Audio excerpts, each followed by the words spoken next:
उपकूल समाचार इस्राएल और गाजा मध्य बंदी विनिमय उपस्थापक शेखर दास जनवरी 25 2025 हमास 4 जन इस्राएली महिला सैनिक को मुक्त करथिला। सेमानंको नाम हेउछि धनियाला गिलबुआ बिरी एलवाई और कन्या आयोग 477 दिन पर हमास बंदीत्वरू एही 4 जन को मुक्त करा जायछि। एमानंको बदଳରେ इस्राएल प्राय 100 जन कैदी को मुक्त करिछि।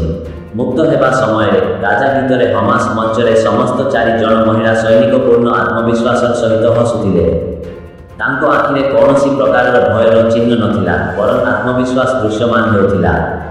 किंतु बड़ प्रश्न हेउछि मुक्तिर संपूर्ण 477 दिन पूर्व सेमानंको सहित न घटिथिला।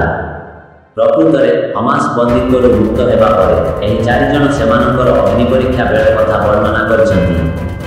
4 जन महिला कहते जे हमासर योद्धा माने सेमानंको अपार्टमेंट एवं सुरंगरे रखिथिले जेउठारे परिमल व्यवस्था खराब थिला एवं सेमाने प्रायतः दीर्घ समय पर्यंत अगाधुआ रहुथिले।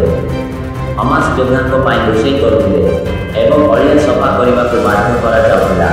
बेले बेले सेमाने बहुत कम खाद्य खाइबाकू पाउथिले। एहा व्यतीत हमास क्याबरे सेमानंकू सुनिबा पाई गणमाध्यम अर्थात रेडियो दिया जायतिला, जहाँ माध्यमरे सेमाने सेमानंको परिवार सदस्यंको स्वर सुनि पारुथिले एवं केतेबेले एही 4 जन बंधकंकू एकाठी रखा जायतिला एवं अनेक थर हमास योद्धा माने एही बंदीमानंकू जोर जबरदस्त सेमानंको घरकू नै जाउथिले।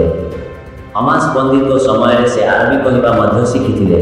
ए संपर्क में इस्राएल पब्लिक ब्रॉडकास्टिंग कॉर्पोरेशन कहिछि जे एही 4 जन बंधकंकू इस्राएली बंधक आधामबंधुरंक सहित रखा जायतिला। तथापि प्रारंभिक दिन में जड़े पुरुष किंबा जड़े महिला एही महिलामानंक सहित रहुथिले जेउमाने सेमानंकर खाद्य पानीय एवं गाधोइबार जत्न नेउथिले। एही पुरुष किंबा महिला हमास लढुआ एवं सेमानंक मध्यरे मध्यस्थीर भूमिका ग्रहण करथिले। एही 4 जन बंधकंकू पालेस्टाइन महिलांक बेशरे रखा जायतिला एवं सेमानंकू गाजार विभिन्न अंचल रखा जायतिला। इस्राएली सरकारी प्रसारणकारी संस्था कहिछि जे कातारर न्यूज चैनल अल जाजिरा बंदीमानंक बंदीत्व समय सेमानंकू भेटिथिला।